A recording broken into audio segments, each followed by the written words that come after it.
Prynhawn da pawb, croeso. Good afternoon, everyone. While we wait for others to join us in the room, please introduce yourself in the chat. So yeah, pop your name, job title, organisation. It'd be great to know where you're coming from today. As this is a lunch and learn session, we always ask people to put in the chat what they're having for lunch. So any interesting lunch selections for Monday, do let us know.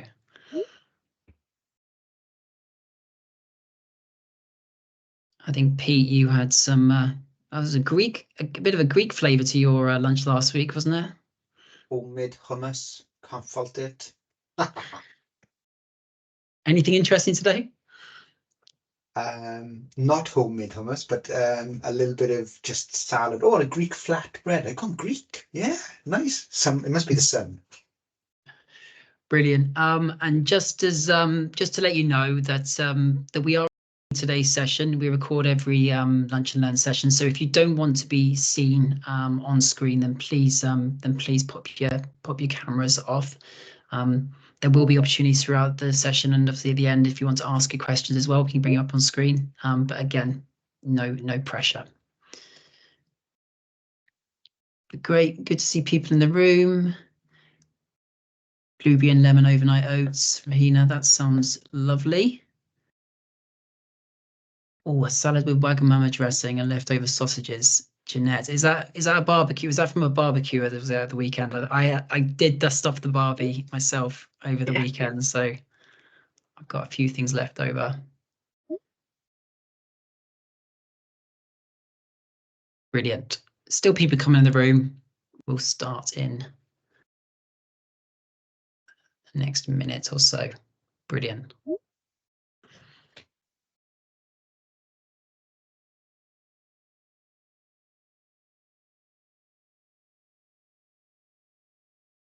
I was going to say, just about half an hour ago, I did have a bit of a costume change. I went from it was a bit of a casual, like, so I put my shirt on, but I've still got my shorts and flip-flops on. So I've got this sort of smart casual look going on, definitely. Brilliant. Great. So I think, yep, looks like the numbers are settling down now. So we will kick things off. So yeah, Prynhawn da pawb croeso, diolch am ymuno â ni. Good afternoon and welcome to the second session in our brand new Lunch and Learn series, What Does Good Look Like? Brought to you by the Centre for Digital Public Services. I'm Mike Erskine, Communications Manager at the CDPS and Chair for this 5-part series. Today, we continue our journey of digital transformation success stories from across the public sector in Wales, featuring best practice case studies from health boards to local government and arm's length bodies. So whether you're a seasoned digital professional or new to the digital transformation journey, this series promises to equip you with the knowledge and inspiration needed to drive meaningful change in your organisation. Last week, we were welcomed by Tracy Bell and Neris James from Swansea Bay University Health Board, who shared insights from their fascinating journey with the hospital electronic prescribing and medicines administration system. If you missed that session, don't worry. We have a playlist on YouTube of all our lunch and learns that you can catch up on in your own leisure, just like we will be doing for today. So in today's session, we are privileged to have Nikki Johns, Head of Digital at Vale of Glamorgan Council, who will be sharing with us her own personal journey into digital and how she ended up at the Vale, plus giving us a bit of a rare glimpse into the challenges of building a digital team for the future, sharing some of the small successes they've had along the way and hurdles I imagine that they still need to overcome.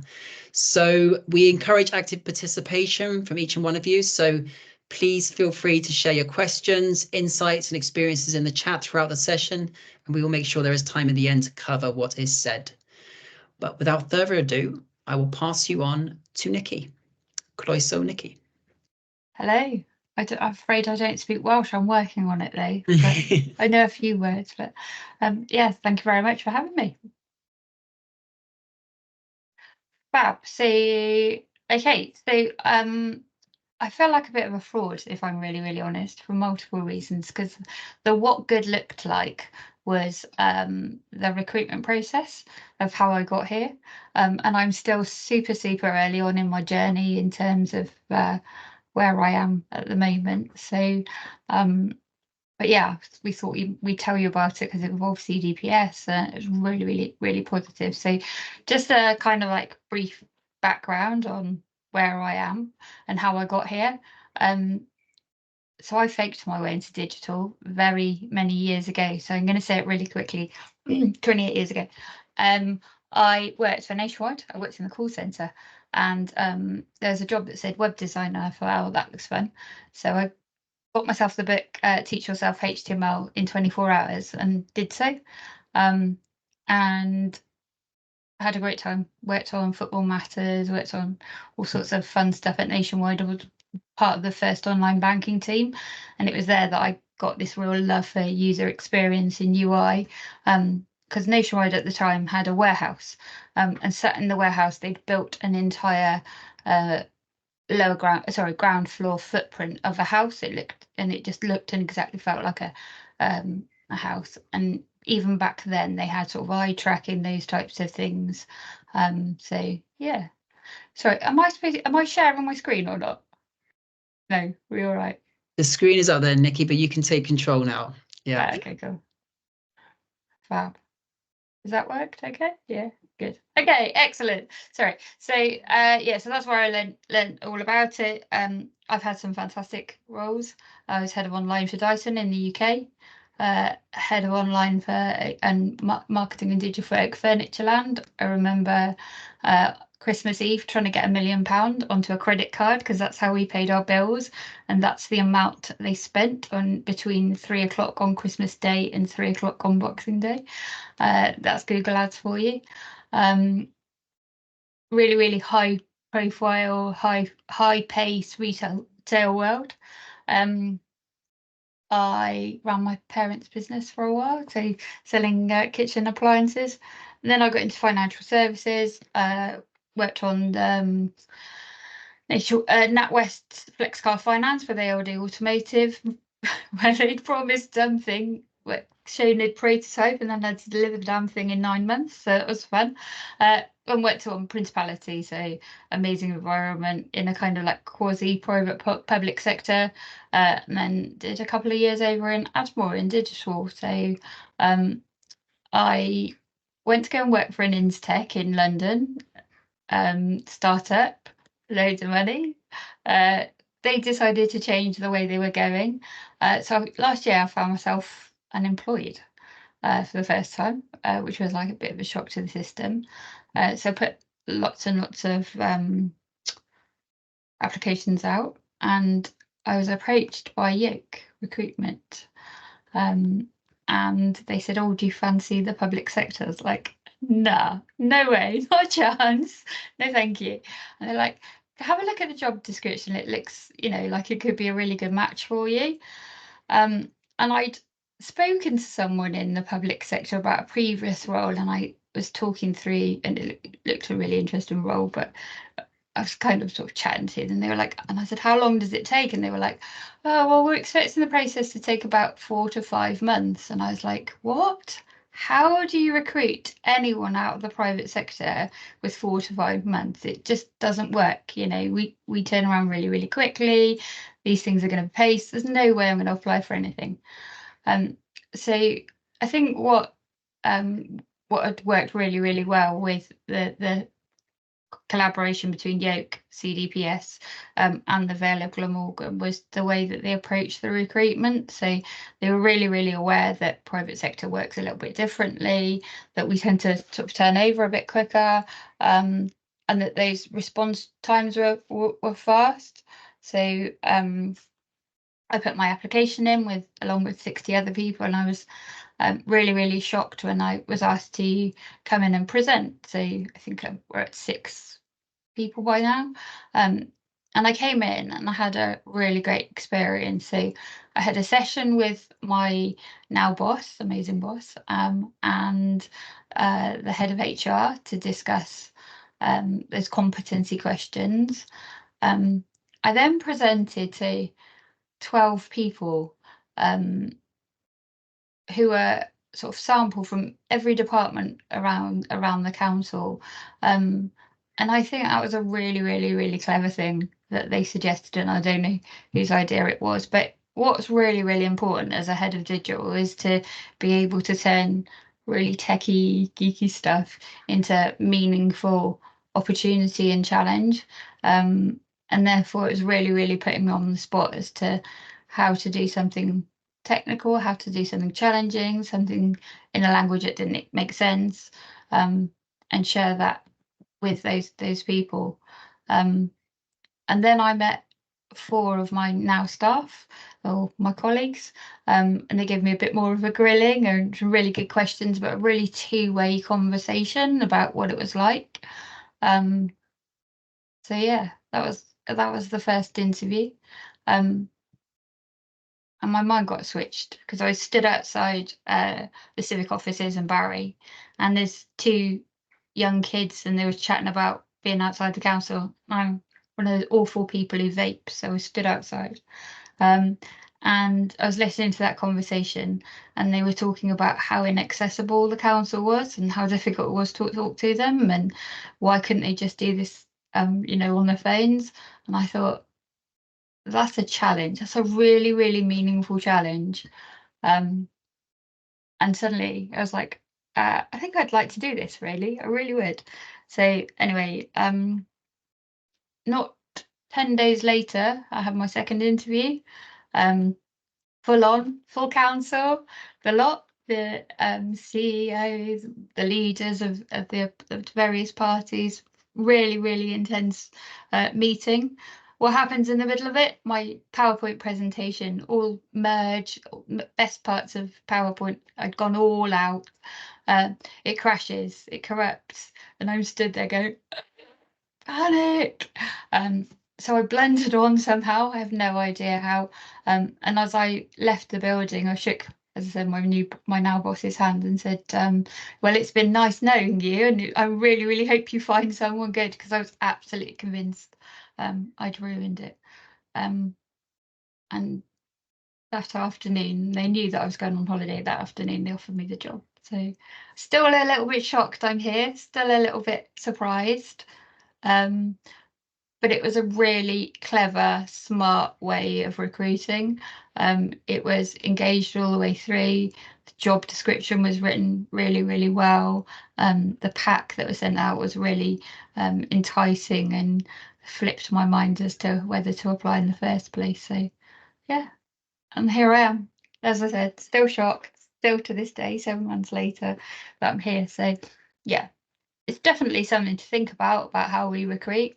We're quite firm in our job descriptions and our people specs, but I personally am one for recruiting for behaviours over almost everything else. Experience does matter in some places, but if you have the right behaviours and the right kind of will to do something, that's what, to me, digital is all about. It's about that focus on thinking differently and thinking differently, but also thinking on behalf of your users, your colleagues, your residents. So yeah, so that's how I'm here. So kind of like, yeah, it's 7 months. It feels like 3 days and 10 years at the same time. It feels like I've been here forever, and also still very much a new girl. But I've discovered that council years are a bit like dog years. So 1 year in normality is like 7 years in council. So everyone's like, oh, I'm really new. I've only been here 3 years, which is hilarious to me. But anyway, where are we now? Where are we going? So really infrastructure focused at the moment. And like most people, we're definitely looking at the cloud, but there's a time and a place for it. So for me, the focus isn't so much get on the cloud, it's getting the right place to go at pace. And they're not always totally the same thing, but making sure we've got the right environment so our teams can move quickly.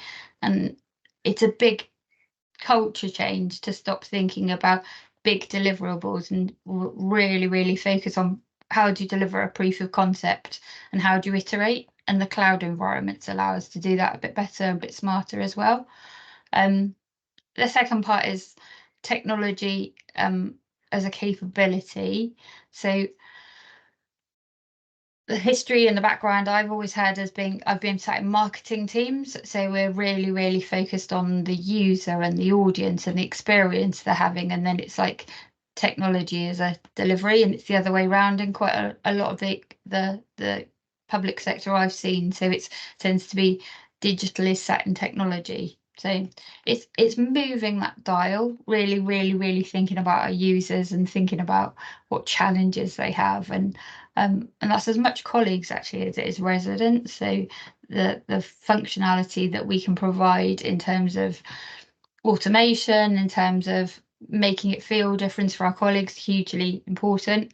When I came in, digital had been tagged with this do more with less, which feels really grim. It feels really sort of a little bit soul destroying, if I'm honest. And we're all under pressure. So the first thing we talked about was changing that rhetoric to be more human.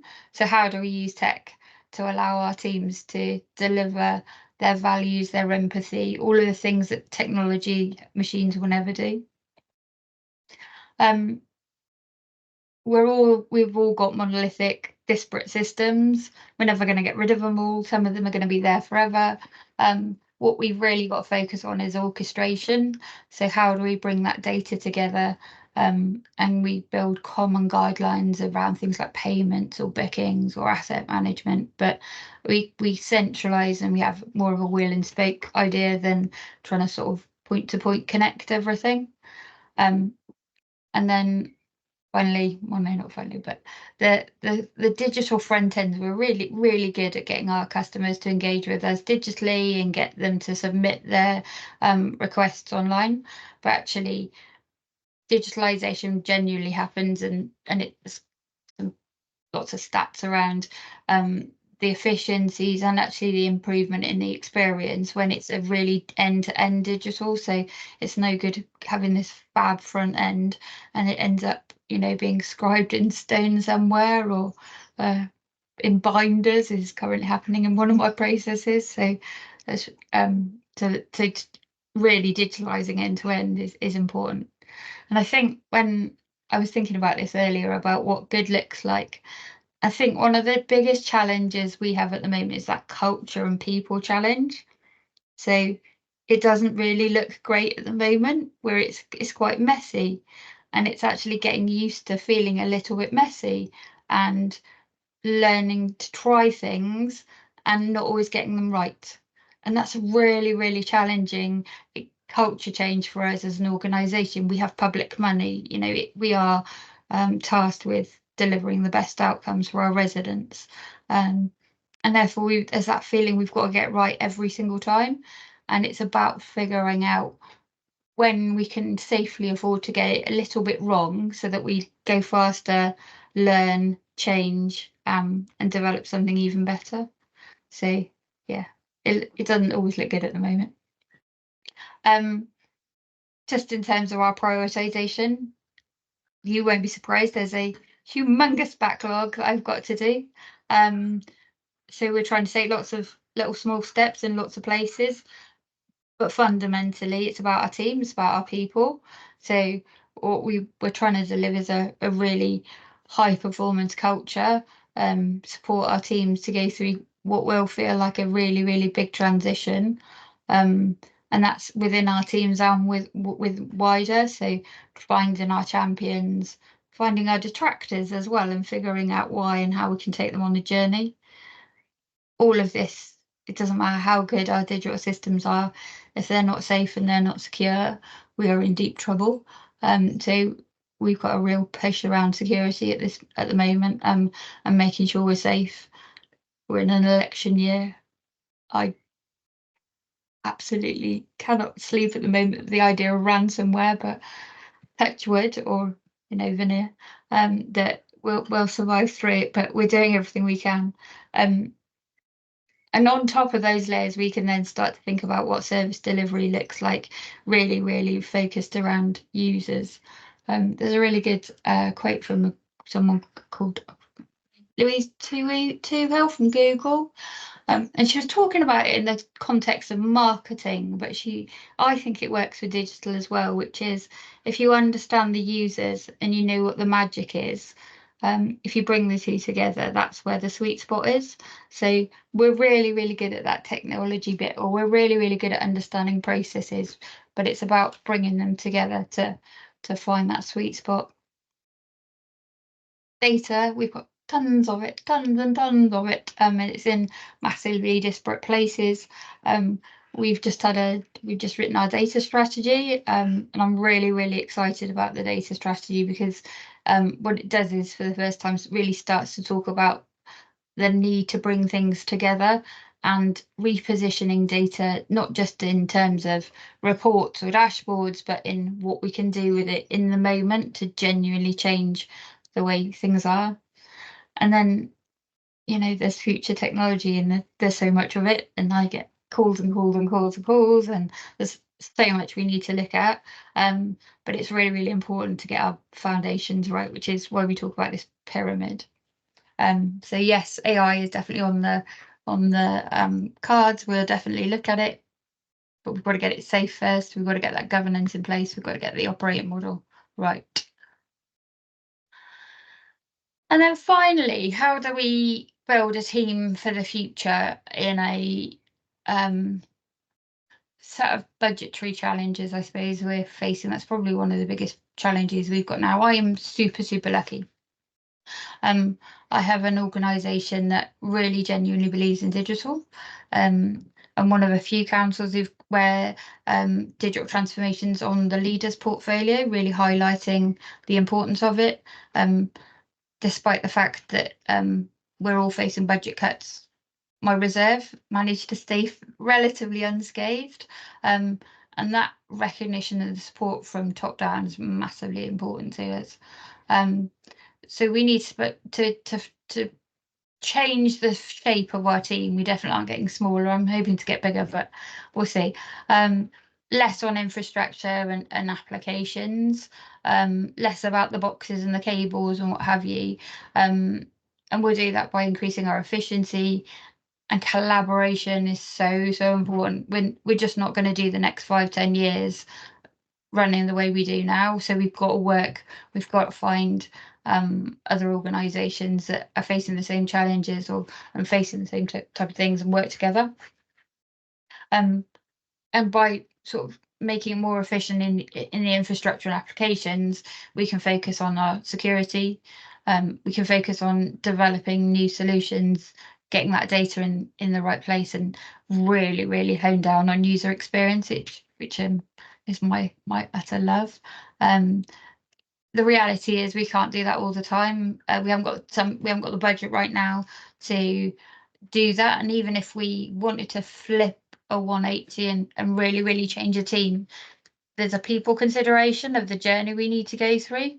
So we'll be bringing in contract resource to implement that, to raise capabilities, and to leave behind the training and the experiences to help our teams, and particularly in that UX space.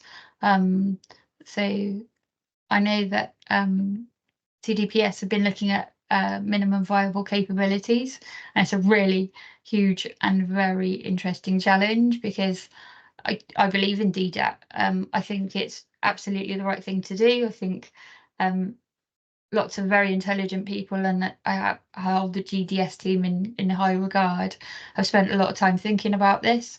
It gives our team pathways. It shows them then abilities of how they can, what skills they need to do to increase to get to the next level. And that's not just technical skills, but it's those people skills, it's those engagement skills. So I think that's really, really important, because it helps us build out development plans. I think it also helps us do more regular rotations, so people get more opportunity in a wider engagement across the digital spectrum.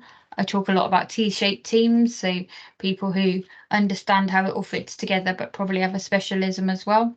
And part of that is secondment. So yeah, and that's where we are at the moment. I wouldn't say we're in a good place right now. We're in a really, no, we are. We're in a good place as we move forwards. It's iterative, it's agile, hands up. I've got things wrong. You know, it's been a big roller coaster getting used to the environment. Some of the public sector stuff transfers. We talk about Moscow now, so must, should, could, would a lot more than we used to. Teams have been on agile training with CDPS, which really great feedback. So thank you very much, CDPS. Yeah, we're some stuff's transferring well and some stuff doesn't stick at all. So it's been trial and error, but we haven't broken anything too much yet. And we're definitely on our way to being a more digital organisation. Thank you very much. Thanks, Nikki. That's great. A great insight. I know only a small amount of time, but loads you could talk about. But is there anyone who wants to come in there? I know Peter Thomas, our head of digital skills, is probably chomping at the bit to come in and just elaborate maybe on a couple of the points that Nikki made today. So Pete, if I put you on the spot. Yeah, thanks, mate. That's brilliant. No, it's great to hear from you, Nikki. Thank you very much. Really kind of you to shout out to the training as well. I wanted to pick up on the DDAT move towards the end of your slides there, that last one. I'm completely with you. I think you're right. Lots of people have put an awful lot of thought and effort into the digital data and technology framework, or the new name as it is now. But and it's probably the best way to do digital in the long run for everybody. I think where we are in Wales, and great, we also mentioned the minimum viable capabilities piece that we're working on. It's we're quite a long way away from that in lots of places, and so far, in fact, that many people think it's completely unachievable. So what we're trying to do with the minimum viable capabilities piece is say, well, there are certain capabilities you absolutely must have in a digital team to start moving towards meeting digital service standards for Wales, for instance. Ultimately, great if the goal could be a fully functioning multi-disciplinary digital data and technology team. Marvelous. That would be absolutely ideal. But to get started, to get moving, to understand the importance of things like user research, to think about service design, to think about security, as you mentioned, all those things. There are certain critical things that we're trying to highlight and get down to. So yeah, just that really. I loved hearing from you. Thank you very much. I know there were a couple of questions in the chat and some people really interested in some of the diagrams you used and some of your experiences. I think where did the pyramid come from, Nikki? I think one of the questions from Stefan. Pyramids based on Maslow's hierarchy of needs. So that's where it came from originally. But it's that idea that if you can't do one without the other type thing. So yeah, it came from Maslow's. Really deeply honest, I nicked it out of a slide pack that I brought with me from Principality, but it was my pyramid in the first place. Brilliant. And a question from Myra, our chief exec. She said, what do you think has led to digital being on your leaders' agenda? I think really forward thinking. I think they know we're in a really solid place at the moment. Don't get me wrong, budgets are really tight. I think they know that if we're not smart and keep really focused on what our opportunities are in that space, we will fall behind. I don't know. I will ask the question though. It's a really good question. Why has it been so important? I think actually we've got some really strong counsellors with quite a lot of digital, which kind of raises the conversation quite often. And I've got my boss is fantastic. So my boss is a director of corporate resources, and he really understands it. He's really close to quite a lot of other councils who've done digital well and seen the benefits of it. But yeah. I mentioned the other day in an interview that we just physically cannot, or we just simply cannot afford not to digitalise our processes if we want to continue to deliver services that are right for our residents. I think the biggest challenge as well is that there's digital and customer, and they're almost separated in lots of conversations, and it's not. And I get a lot of pushback around, oh, but some of our customers can't, and I think at times I quite like a new job title, because digital is part of our toolkit, and it's about being at the right place in the right time in the right way.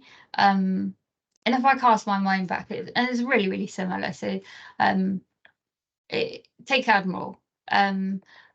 We run the contact centre in Admiral, and we definitely did not want to look after customers who wanted to change their address, and we definitely didn't want to, you know, that they are all about efficiency, it's hardcore, but they definitely wanted to understand if a customer had gone part-time or they'd got divorced, because the chances are they were going to end up into a situation where they may not be able to make their loan repayments, and that value of that conversation is gold at that point, because you catch them before they fall. And it's exactly the same in public sector. What we want to do is to be there in the right channel at the right time for the right value outcome, and what is the right customer and council outcome. So there are some things we'll never push residents into. There's something we'll never push colleagues into, because the value of that conversation is worth far more than any transactional saving you'll ever make, and it's that those preventative measures. So there's a long way round. Sorry, I apologise. Somebody asked about the quote. I've actually got it on screen, so I'll read it to you, but because I couldn't remember what her name is. So it's Lorraine Toohill at Google, and she says, the way I think about marketing, but it's technology, the way I think about digital, and the way I tend to talk to my team about it is knowing the user, knowing the magic, connecting the two. So if technology is my magic, if automation is my magic, it's about putting the two together. Knowing the users, knowing the magic, connect the two. Know the users, know the magic, connect the two. She says it better than me. There we go. Brilliant. And that might be a nice way to wrap things up. Thank you, Nikki. That was great. What we'd like to do, and if you can do this for us, we'd like to really, find out how you found today's session. It's really important to us, CDPS, how these sessions are landing with you. What are your key takeaways? So before you go today, if you can, you've got a QR code there on screen, and I think there's going to be a link into the chat as well. Just a quick one to really kind of ask you, if today's Lunch and Learn made sense to you, if you learned anything new today, and is there anything that you're going to be taking back to your own organisation? That would be great. And coming up, we've also got, in the rest of our series, we've got a bank holiday break next Monday, so don't come back next week. The week after, we're going to be joined by Rebecca Godfrey from the Welsh Revenue Authority. It's going to be talk about building an agile working culture. We're meeting user needs and user-centered design integrals, how they build any new service. So that's going to be great to have Rebecca there, Chief Operating Officer at WRA, joining us on the 3rd of June. On the 10th of June, we're going to then be joined by Link Cymru Housing Association and their service design team to chat about a nursing home modernisation project where they've brought 3 paper-based nursing homes online. And finally, we will be joined by Neath Port Talbot Council on the 24th to wrap up our series. And they're going to be talking about the cost savings and efficiency savings using robotic process automation. So yes, that's a last one to wrap up. But also, if you have a project you would like to showcase for a future Lunch and Learn series, it doesn't matter how small or big it is, how big a win it is. So please drop us an email and we will be happy to sort of pick up with you and look to add you to our Lunch and Learn series. But Nikki, I mean, if people want to connect with you, are we happy if people get in touch with us to make those connections, if people have any further questions for you? Great. And that's it. So thanks, everybody. Thanks for joining us today. We will be sending up a follow-up email with a link to the recording. So if you can share this far and wide, that would be great. Again, please catch up on last week's session with Swansea Bay University Health Board. Well worth a watch. And we will be in touch soon. And we will see you after the bank holiday break. Have a good week. Diolch yn fawr.